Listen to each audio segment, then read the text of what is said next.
All right, hey everybody. In this tutorial, we are going to learn how to make a point and click shooting game like this one that I made here. And you can see I just shoot at him and a little arrow. Oh no, I can't. Up. And if he gets to the other side, you lose the game and he is there to taunt you.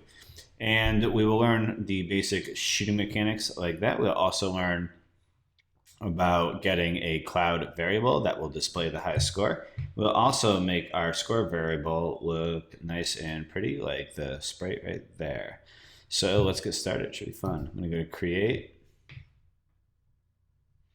And I'm going to get rid of the cat because I don't need him. And I will call this, I need to get the ghost.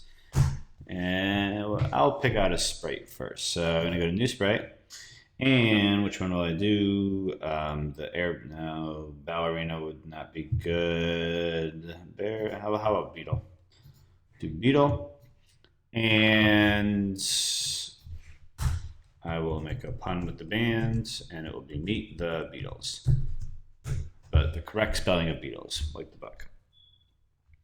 Okay, so we have the character at which we are going to shoot, and now let's make a little target. I'm going to draw that.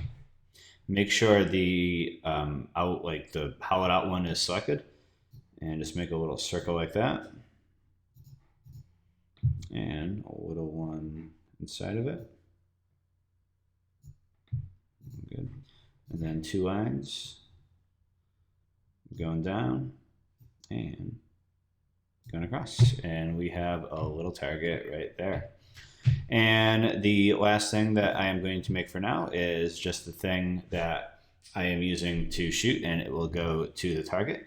So I am going to choose this ball. I think it works well, but really anything will work, like an apple, or if you're throwing bananas at them, or anything else. Bells to, I don't know, drive them crazy while they're trying to sleep. But these are the three main components of the game that we'll be dealing with in the beginning.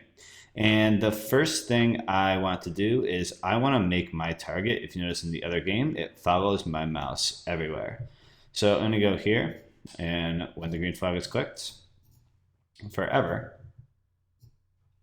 we have our little go to block here, and it's go to X and Y.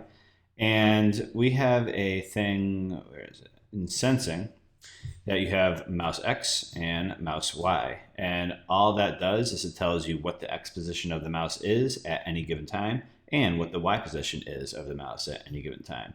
And if we plug those into where we want our sprite to go, we can just put it up here and it will follow us around like that. Cool. So now that we have that, let's make our beetle move from side to side. And what we want to do is we want him starting on one side and then moving across until he is hit by the ball. And it's going to be random whether or not he goes from the left side or if he goes from the right side. So I'm going to get my beetle. I'm there already, I guess. And when the green flag is clicked, we want to have a random decision here. So we're going to have pick random, either 1 or 2. If the random value is 1, then he will be over here. And if the random value is 2, he will be over here. And in order to make this actually play out in my programming, I am going to make a variable. And when I click on the make a variable button, we've done this, or we've seen this before, where you're given two options. You could do it for all sprites, or you could do it for the sprite only. And a lot of times it's just good to choose for all sprites. It will always work. So there's no harm in doing that. But if you're going to be using a lot of variables and you know that the variable that you are making is only going to be used for this one individual sprite, sometimes it's easier to just do this and it will only show up for this one sprite that we chose it for. So I am going to do it for this one. We're not going to have a ton of variables in this game, but just to kind of show you how it works, we'll do this nice local variable. and variable name will be side. And you can see up here, it says beetle, and that's referring to the fact that it's only a variable for the beetle. If we go over here to the other sprites, you cannot see it. It's not there anymore. Okay. So I am going to pick random. I'm going to set side to either 1 or 2.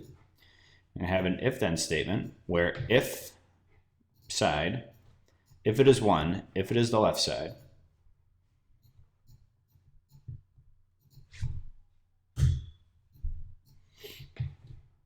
then we want it to go to a certain location over here. So there is about -240, so I'll have it go there. And we want it to pick a random spot on the y-axis over here. So that will be about 135. Yeah, so about -135 to +135. Or the other way around, it really doesn't matter. So if it's going to pick a random number between 1 and 2, either 1 or 2, and if that number is 1, it is going to go to a random spot over here.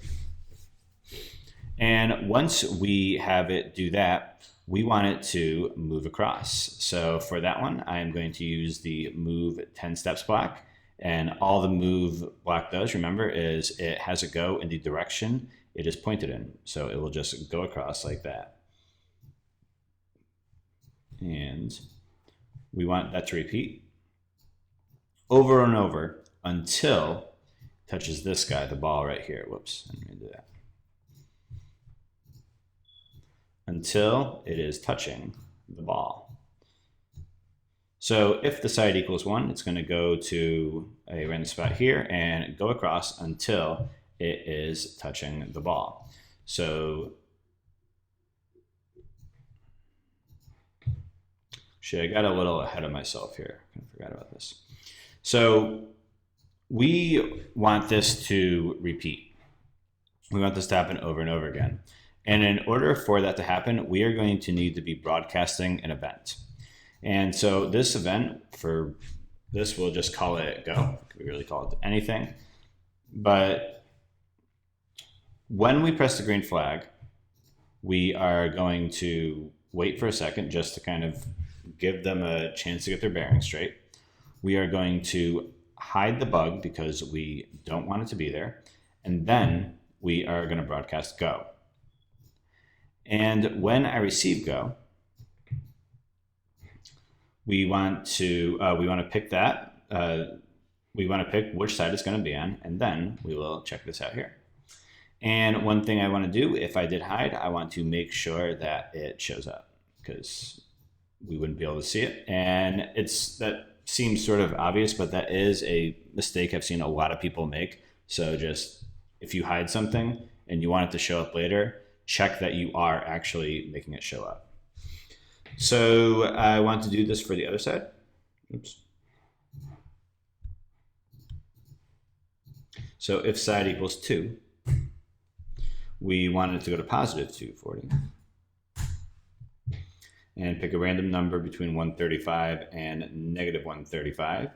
And we want to show up. And if it's touching the ball, we don't want to move +10 steps. We want it to move -10 steps. So this should work. Let's see this. Oh, whoops. Touch the ball. Oh, very good. All right, great. Now, that's a good start to our game, but there are some modifications that we need to make so it looks better. The first one is you could see that if it was going left, the beetle was flying backwards, which I'm not an expert on beetles. I don't know if that's how they fly, but in my game, that is not how these beetles are going to fly. They are going to fly face forward. So we need to Control-click duplicate. And if we go over here, we can just flip them around like that. Now, if we go back to scripts, we have 2 costumes now. If he's going right, we want him to be in costume 1. And if he's going the other way, we want him to be in costume 2. So now when you do this, he's going that way. Boom. Perfect. And another thing we want to do is right now he's moving 10 steps, and that's all fine and good. But I want this game to get progressively more difficult as the game goes on, so that people are challenged and they don't just hit some skill level and they can get to level 1,000,000. So we need to make our steps a variable. And I'm going to make a variable. This one will be global for all sprites, because I'm not sure if I'm going to need it down the road. And I will call this one speed. And I want to set speed to set to 7. And we just want it to move speed steps. And then down here, we want it to move to speed times -1 steps. Because if, like, say speed is 8 and we multiply that by -1, that is -8. And it'll just go in that direction the other way. If it is 12, 12 multiplied by -1 equals -12. And it will move with equal velocity that direction as it would that direction. So I'm going to go like that. Just going to put that down there, double check that it works. Oops. Perfect.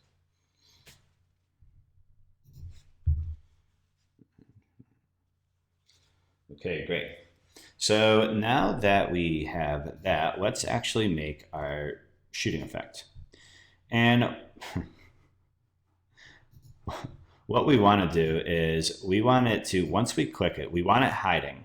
But then once we click it, we want it to go down here, and then we want it to glide to our target. So in scripts, when green flag is clicked, I want it to hide.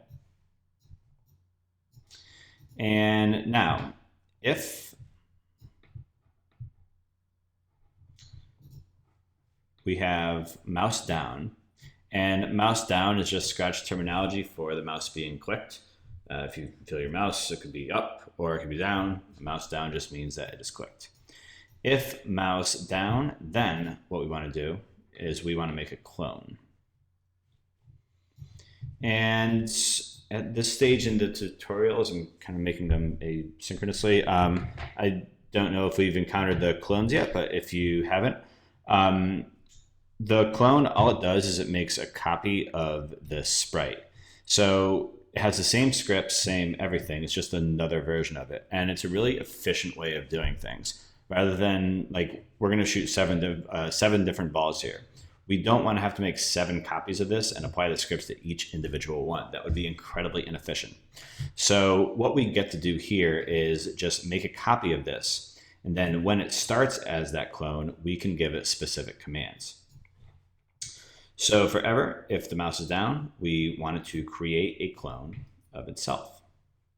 And now when I start as a clone, we want it to go down here.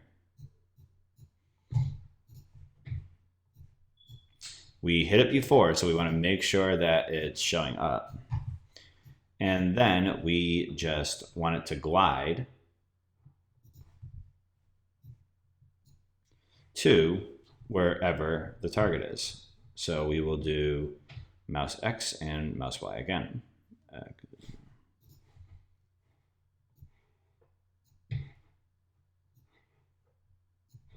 And 1 second would make it kind of slow to make it difficult to catch the butterfly. If we just did it instantaneously, that would be a little too easy. So I have done 0.4, and that seemed to work out just fine. And once that is done, so if we just did it like this, like these clones would just stay there, and that's not what we want. So at the end, we want to make sure we get rid of the clone by deleting it. So if I do that, boom, boom, boom, we could shoot like that. Now we have a problem, and that's if I go like this, I could just make an impenetrable wall of yellow laser balls here that are coming from my gun or to my target. Not really anything there. And we don't want that, because that would just make it like That would be way too easy, and people would get bored of this quickly. And so what I want to do is I want to create a limit of how many there can be. So I want to make a variable called laser power.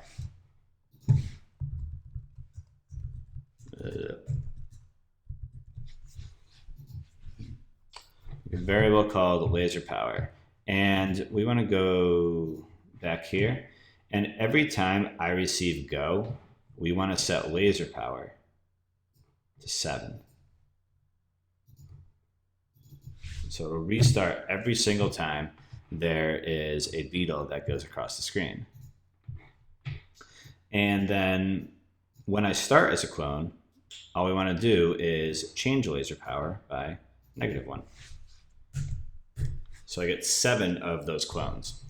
And that variable wouldn't really do anything unless we tied it into this if-then statement. So we need the AND operator. And equals or is greater than or less than, whatever, doesn't matter. If the laser power is greater than 0 and the mouse is down, then and only then can we fire our laser. So let's try this. Boom. And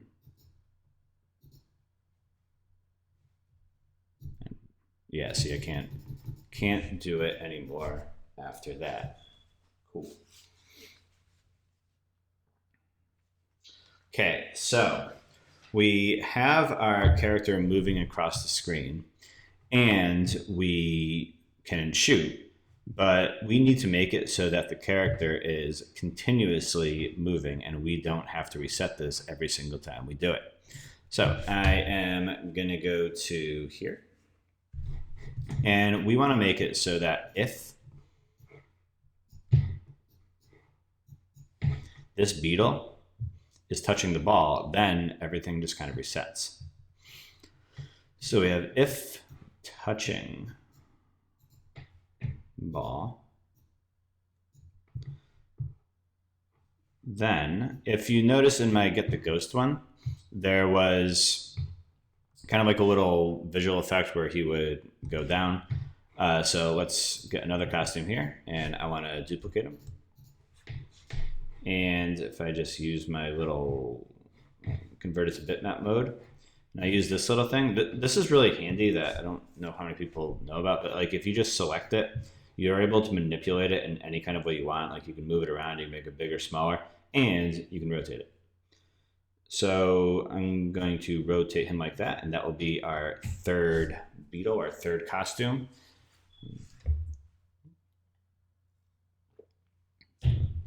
So third beetle would, I don't know, George Harrison, I guess. Sorry to his legions of fans. And if touching ball, then we want to switch the costume to beetle 3. I guess being the third beetle really isn't that bad of a fate. Many people have had worse. If touching ball, then switch costume to beetle 3. And what are we going to do here? And then we want to repeat until it is below a certain level. So below, let's say, -170.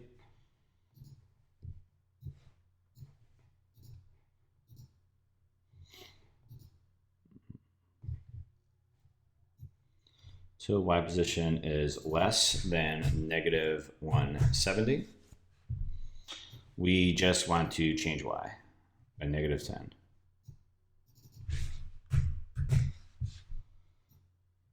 And we want that inside of the if-then statement. So if the ball is being touched, it will switch the costume to beetle 3. It will have him go down. And then what we want to do is we want to broadcast go again. So this process will keep on going. So broadcast go, and that needs to be inside the if-then statement, but below the repeat until. So we want that to happen after. And finally, we want to wrap this in a forever loop and just do when green flag clicked. Let's try this out. Boom, boom, perfect, cool. Okay. So you saw the variables that I had been using before.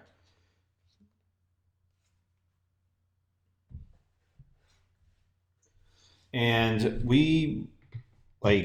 that just looks a lot better for like these variables, like they're very useful and everything, but they really don't look very good. So I want to get a new sprite and I want to go to letters. And Scratch has many letters here, but they also have numbers. And I'm going to pick 0. I'm going to put it up here. First thing I want to do when the green flag is clicked, I want it to go there.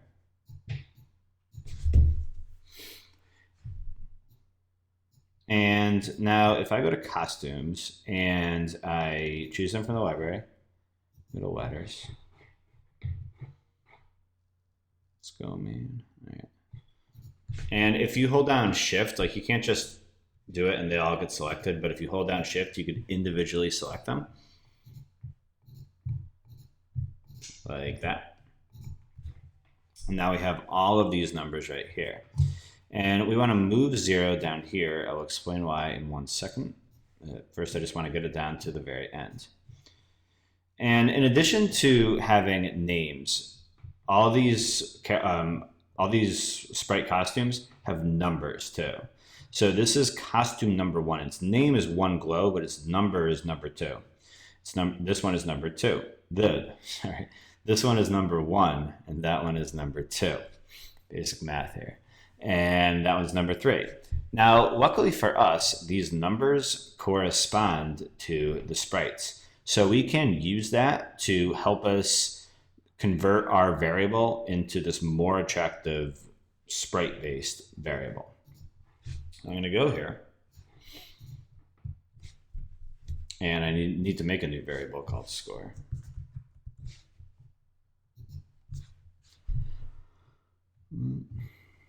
And we are going to use this thing down here called the modulo. And what the modulo is that it takes a division quotient. Sorry if I'm wrong about that. It takes a division problem, a division whatever, and it converts to remainder. So if you had like 17 divided by 10, it would be 1 with a remainder of 7. Or if you had 36, it would be 36 modulo 10, or 36 divided by 10 would be 3 with a remainder of 6. So if we had like 36 modulo 10, this would give us a modulo of 6. So we are going to use that to take the score. And if we do score modulo 10, and then set the costume to it. So for example, there, like 6, switch costume to score modulo 10, that will put it at the 6. Now that works except for the 0. And that's why we had to put it at the bottom. There's no costume 0. So we're going to, like, 10 does not equal 0. So we are going to have an if then else statement where if our equals operator, if score modulo 10 equals 0, so like 10 divided by 10, there's no remainder. 20 divided by 10, there's no remainder. So we can use that to just manually switch it to that costume. Switch costume to 0. If that is not the case, we want to switch the costume to score modulo 10. And I want to wrap that in forever loop because we always want that happening. And one thing I did not do is we never actually changed the score. So let's go down here.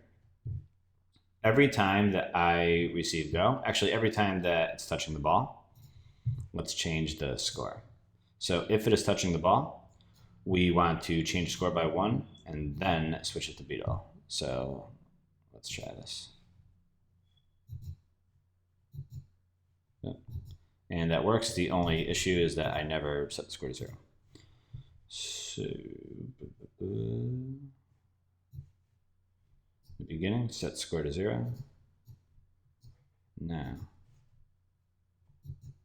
one more thing we messed up there is if you notice, like, he doesn't hide.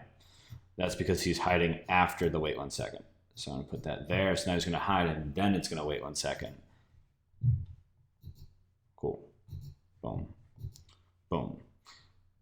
All right. And we can get rid of these now. So speed, score, beetle. We do not need to know the side.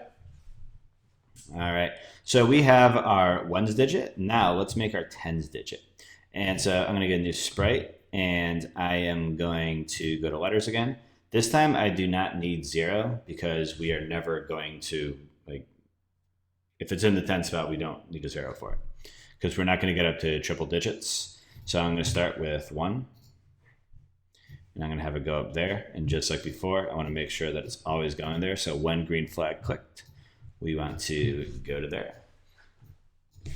And now this math is going to work a little bit different. So actually first let's take care of like when it's going to show and when it's going to hide up. If it's less than a certain amount, we don't want it to show up. So we want it to hide at the very beginning. We only want it to show up if it's above 9. And let's just wait 0.1 seconds at the start of that too. Because sometimes, like, if the game ends with a score of 22 and it comes back instantaneously, then sometimes it gets a little screwy.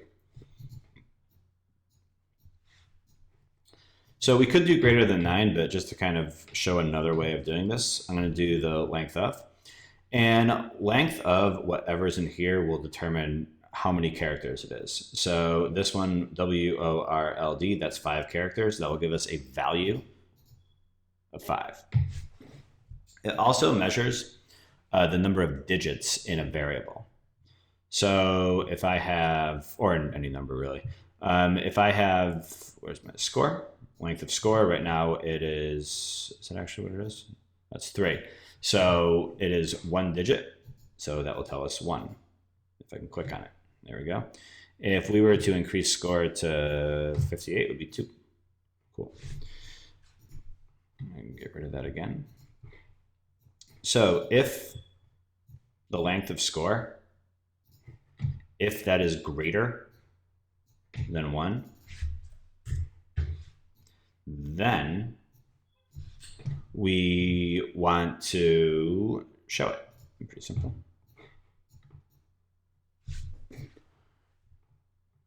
So if length of score is greater than 0, then we want it to show. And we want to figure out how we are going to actually display this. And the math is a little different. So let's say it is 26. We want to subtract 6 and then divide by 10. That will give us 2, which we never added the costumes, but costume 2 will be the costume. The costume 2 will be the sprite 2. It's a little tricky to say. Let's just add these right now because I forgot about it. Letters 2, 4, 5, 6, 7, 8, 9. All right, so if we have 58, we want to subtract 8, which gives us 50, then divide by 10, which gives us 5, and that will give us 5, costume number 5, and then the corresponding sprite. So I want to go back here, and I just want to take my score modulo 10. That's going to be the base of what we have. Where'd that go? Let's try that again. There we go. Score modulo 10. So like the score modulo 10 is 3, we want to subtract 3. If this score modulo, if it's 45, score modulo 10 is 5, we subtract 5. So I get my operators with subtract. And we're going to take the actual score and then subtract modulo 10. And we want to divide. Now, this could be a little tricky at first. These work like parentheses. So see how like the score and modulo 10 are together? If we put them in, score modulo 10 will happen before score minus score. So just like in order of operations, there's the parentheses. These work just like parentheses, and the ones that are together first are the ones that will be operated on first. So I'm going to put that in there and then divide by 10. Boom. So if I show my score, 58, it will score modulo 10 is 8. It's going to subtract 8 from 58, which equals 50, and then divide by 10 equals 5. So it's always good just to double check this. Good, 5. And then we just want to switch costume to that. Put that in there. So let's try this out.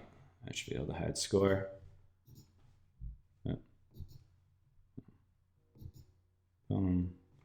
Let's see if I get up double digits here.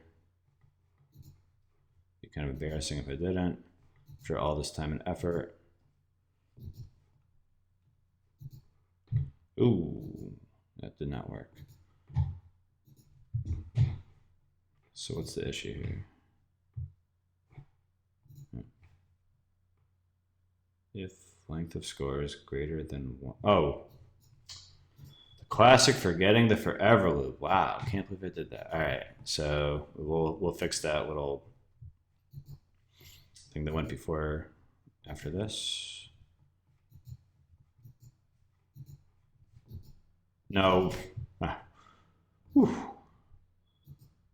All right, perfect. Cool. All right, sweet. And you saw how, like, when I press the green flag, it kind of goes up like that. We want to delay this for 1 second, so that doesn't happen. Now, if I do that, see, that doesn't happen anymore. Cool.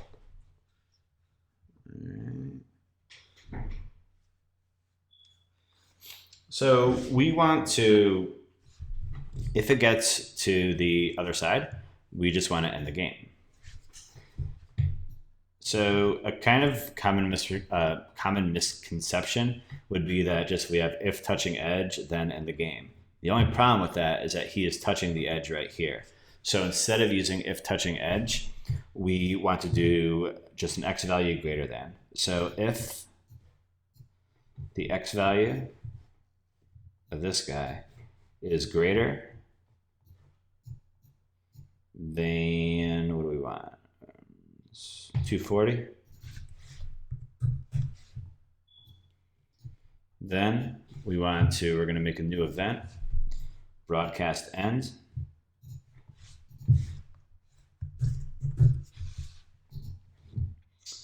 And we want to, this is going to go in here. And we just want to stop all of the scripts in this sprite.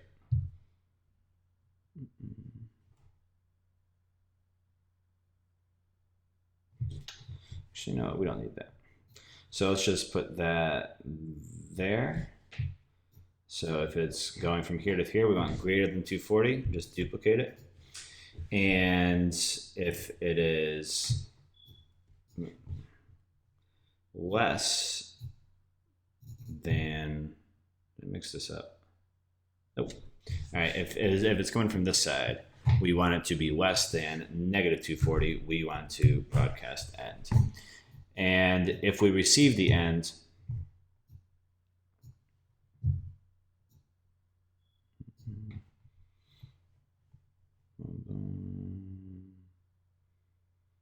yeah, cool, this works.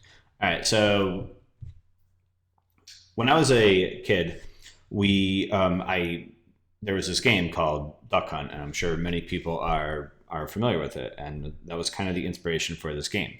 And Duck Hunt was a great game. The only thing about it was there was this infernal dog that if you missed the ducks that you were trying to hunt, he would just stand there and laugh at you. And I still remember that to this day. So that must mean that the game designers did a pretty good job of designing that. If they could create a character and put it in an 8-bit game that I still resent to this day, that was well done.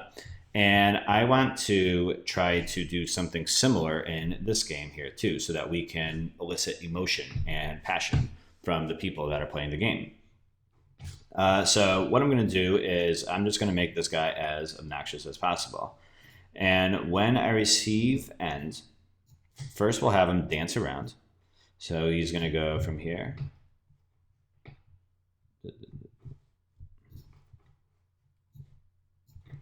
And then he'll go down there. And then that over there, and he'll just do that forever.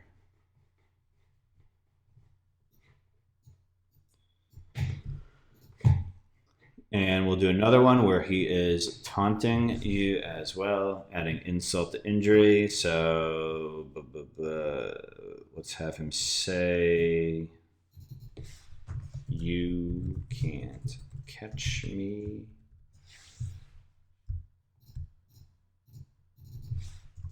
Nah. I want to get the amount of A's correct. Nah. Nah. There we go. Cool. All right. So, and I just want to put that there. So let's see if this works. I'm going to miss him on purpose.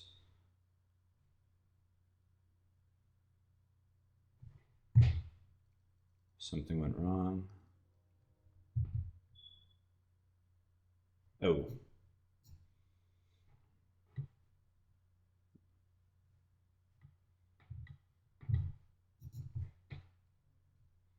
All right, so we do need to stop the scripts because this is keeping on running and it's keeping on broadcasting that end. We don't want that. So I want to stop that script if that happens. Where is that? Control, broadcast, end, and then stop. Stop. Stop other scripts in the spray. Wait, no. Just stop this script. And then we want to put that inside of there. And then we want to copy that and put that down there. Now let's try this. Boom. That's better. All right. I dislike him already, but we will add more features to him. We will broaden his personality. So I had a lot of sound effects in the other game, and they may seem trivial, but I think that is an important part of the game. Just adding sort of satisfaction to it and just making it more enjoyable for the user is important. So the first thing I had was the theme music, and I'm going to go over here to stage to do it just because it's kind of general and applies to everything, and we have a lot of room. So go to sounds, and I'm going to pick hip hop. I will stick with hip hop. I think that works well for this game. And then we also need eggs. Again, like you could pick any ones you want. Obviously, you don't need to do these. Eggs. Actually, why don't I do this as I do it, just to kind of give you a little more freedom in what you want to pick. So I'm just going to do forever. Play hip hop. Remember to do until. That's not what I want. Play hip hop until done. If you do not do the until done, it will get the sound that is very unpleasant. So cool.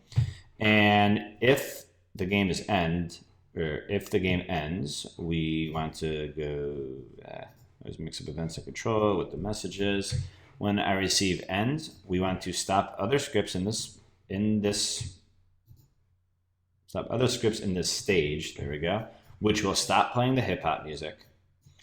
And then I want to pick kind of like a sound effect to indicate that the game has ended. And for that, I really like gong. I think that works well for it. And so it's going to play the sound gong. I did that again. And I'm not going to do until done this time because I just want it to play and then have the other things happen after it plays. I am going to wait a second though before it starts the other song. And then forever, it is going to play. Again, mixing up the purple and slightly less purple, whatever that color is. Oops. All right, play eggs. So let's see how this works. Perfect. Great. And I want a little laser effect for when I'm shooting.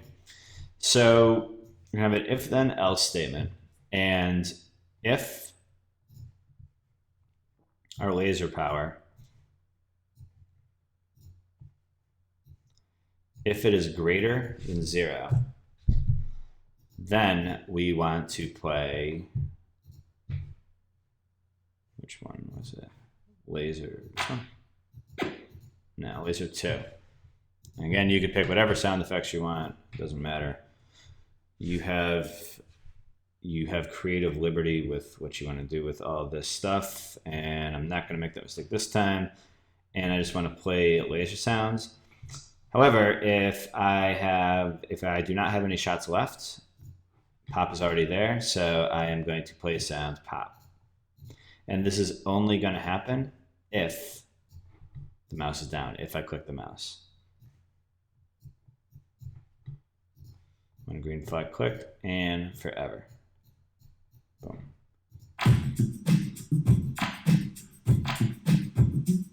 Nothing.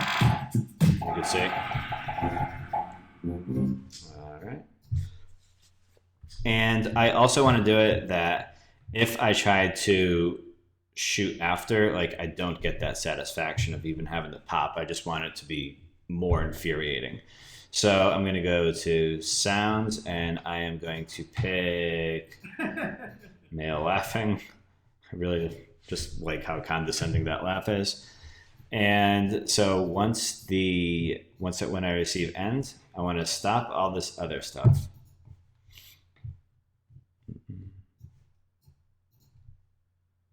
Stop other scripts in this sprite, and then forever, if mouse down, I need the if then statement there. If mouse down, then I want to play male laugh.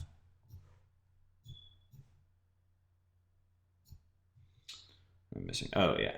And then we also, we don't just want the target not to work anymore. So we need to just put that into that forever loop. I've tried doing it with other, like when I receive n forever, go there, but that does not seem to work even with the wait box. I'm not sure why I had to put it all into one script. So now let's try this. You can see. You could also notice when I do that, you could hear it really quick. So I want to wait 1 second before that sound effect starts.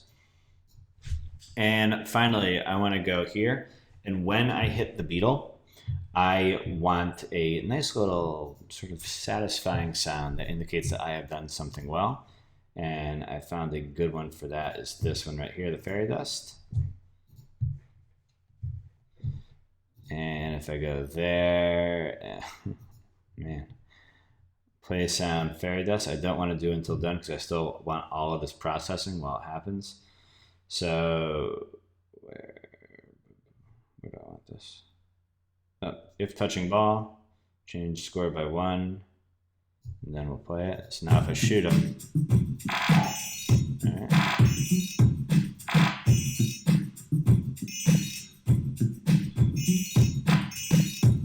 Cool. And actually one thing I want to do first is get backdrops. This plain white background ain't gonna cut it. I'll pick the Atom Playground. I don't know why it's called the Atom Playground. So the beetles are infesting this playground that these unsuspecting children from this brick building are coming out to play in. It will be Beetle Mania. I really should have tried to work in more Beetle puns during this, I'm sorry. So the final thing we want to do is we want to make a high score. And in order to do that, I am going to make a new variable, call it high score, but this is important. It's going to be a cloud variable. And they'll give you this information. And what the cloud variable does is it just stores whatever that value is across several users. So if I had a normal variable and I did this high score thing, like say you got 7, once you went away, it wouldn't be 7 anymore. It would just reset to whatever it is. So this will kind of keep track of how people do across various users, and it's just really good for high scores and other things you might use with it. There's a lot of creative manifestations of how to use this if you look further on Scratch. But we are just going to use it for its most basic purpose, and that is the high score. It's a pretty simple script. All we're going to have is if our score. If it is greater than the high score, then we want to set high score to the score. Now forever. Boom. All right, and that should be it. Let's see if this works good. All right, I'll die this time, or lose the game. Let's try it again, beat the high score.